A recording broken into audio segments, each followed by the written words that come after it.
Hello everyone, welcome to our channel. मैं हूं Aishwarya. Fertility test, आप माँ बन सकती हैं या नहीं?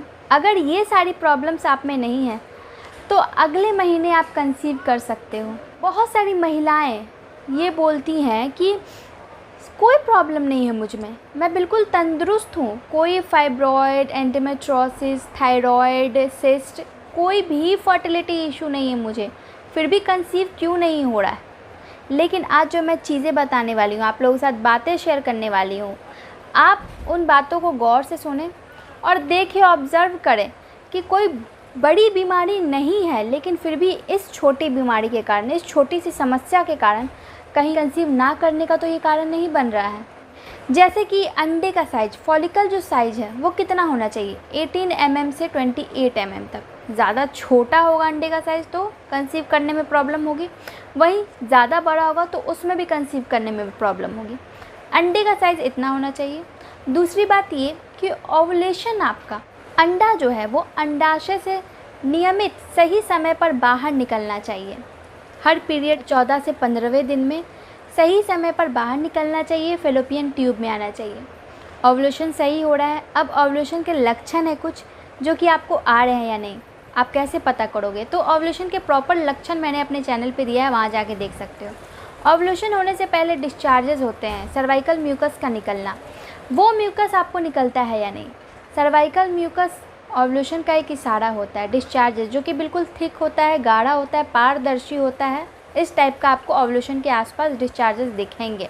बिल्कुल अगर हम बात करें तो कच्चे अंडे का जो वाइट पोर्शन होता है उस टाइप का आपको डिस्चार्ज होगा। अगर ये डिस्चार्ज आपको नहीं होता है तो कहीं ना कहीं सर्वाइकल म्यूकस नहीं बन रहा है, तो नेचुरल ट्रीटमेंट के द्वारा भी आप ठीक कर सकते हो, जैसे कि आप शतावड़, दालचीनी, इन सब का उपयोग करके, जो कि मैंने अपने चैनल पे बताया है, वो जाके आप फॉलो करें और सर्वाइकल म्यूकस को बनने में मदद करें।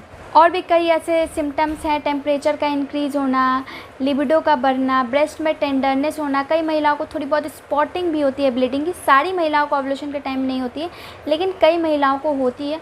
तो ये सब ओवुलेशन के लक्षण है। अगर आपको आते हैं तो आपका शरीर एक हेल्दी है, डिस्चार्जेस भी हो रहा है, एक हेल्दी है, आपको कोई प्रॉब्लम नहीं है। अगर नहीं हो रहा है तो कहीं ना कहीं कोई प्रॉब्लम है, उसकी जाँच की आपको ज़रूरत है। दूसरा ये है कि कई महिलाओं को खून की कमी हो जाती है और उनको पता भी नहीं होता है, क्योंकि हम महिलाएं जो हैं व्यस्त रहती हैं घर के काम में, अपने ऊपर ध्यान कम देती हैं। अब उनको कोई बड़ी बीमारी तो है नहीं, तो किस तरीके से वो जांचेंगी? तो खून की कमी को आप कैसे पता कर सकते हो? आप देखना, अपनी आँखों में देखना, अपनी नाखून में देखना, अपने पाम्स में देखना। अभी तो मैंने मेहंदी लगाया है इस तरीके से बालों में, इसलिए आपको मेरा हाथ जो है वो पीला दिख रहा होगा, लेकिन ये पीला नहीं है, गुलाबी है। इसमें आपको पीलापन दिख रहा है जो कि गुलाबी होना चाहिए। पीलापन दिख रहा है तो आप में खून की कमी है, आप एनीमिया का शिकार हैं। टंग आपका कैसा है, फूला हुआ है क्या बहुत ज़्यादा? ये एनीमिया का एक लक्षण है, इसको आपको जल्द से जल्द क्योर करना हो तो हेमोग्लोबिन को बढ़ाने का प्रयास करें। अब थर्ड चीज़ ये है कि पीरियड्स आपके कैसे आते हैं, काफ़ी ज़्यादा फ्लो होता है या कम फ्लो होता है? काफ़ी ज़्यादा फ्लो होता है और पीरियड 7 से 8 दिनों तक रहता है, तो ये सही नहीं है। इस पीरियड की वजह से ही कहीं आप इनफर्टिलिटी का शिकार हो गई हैं, उसको सही करने की कोशिश कीजिए। नेक्स्ट ये है कि अगर आपके हाथों में, पैरों में, थाइज़ में, पीठ में, कमर में, पेट में भी हमेशा दर्द होता है, तो आपको विटामिन डी की कमी है। विटामिन डी का सबसे अच्छा स्रोत तो ये है कि कुछ करने की ज़रूरत नहीं है आपको। सुबह की जो किरणें निकलती हैं 6 बजे के बाद से या 5 बजे के बाद से, आप जब भी उठते हो, जो भी सीज़न है, जिस समय सूर्य की किरणें निकलती हैं उसमें 1 घंटा बैठ जाओ, उसमें थोड़े बहुत एक्सरसाइजेस कर लो, विटामिन डी यहीं से आपकी पूर्ति हो जाएगी। दूसरा, डाइट के कारण, डाइट से भी आप सही कर सकते हो।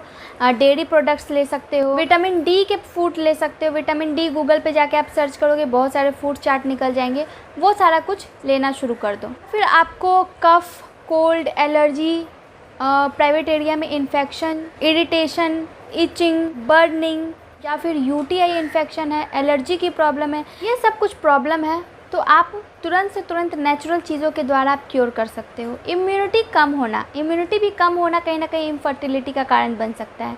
इम्यूनिटी को बढ़ाने के लिए विटामिन सी के आप खा सकते हो, एलोवेरा जूस पी सकते हो, आंवला जूस पी सकते हो, पालक, दाल, जो भी घर के बनी हुई चीज़ें हैं वो प्रॉपर तौर पे जितना खा सकते हो खाओ। बाहर की चीज़ों का कोई ज़रूरत नहीं है। दाल चावल सब्जियां ये सारा कुछ अच्छे से सेवन करो, इम्यूनिटी अपने आप सही हो जाएगी। तो आई होप कि आपको ये वीडियो पसंद आया हो। वीडियो पसंद आया तो वीडियो को लाइक, चैनल को सब्सक्राइब और कमेंट करते जाएं। धन्यवाद।